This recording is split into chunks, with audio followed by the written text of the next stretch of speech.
Ketek kan ketek. Senok krek kau dah senok krek. Gua nak buat kali buyuk-buyuk lagi ya. Nak kukus senok krek. Oh, tak ada lah. Habis lah. Habis lah. Oh, ni kotak aja. Oh. Habis lah. Oh. Oh, nyanyo kau orang man. Oh. Nyanyo. Oh, habis ni aja. Kita nak ajak kau orang dah. Oh. Habis lah nak le. Okey, tak buyuk kita ayuh. Tak tahu. Saja gini. Kita tak buyuk. Habis lah. Habis dah. Oh. Okey. Kita nak pesan kepada ada jagung. Ya, aku aja. Aku aja. Oh, nyanyo kau orang mari jauh mah. Oh, nak royak. Nak royak. Okey, kita nak royak, nak pesan kepada customer selepas set dia mau tengok video ni dah. Kita nak royak atau senok krek.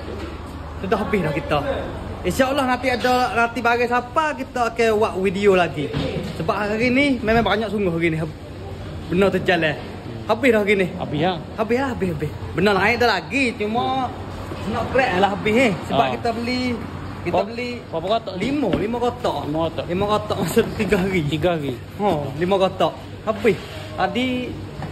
Tadi pula. Nyanyo orang mari jauh gapo ah. Mari pada tak kira mana-mana tempat.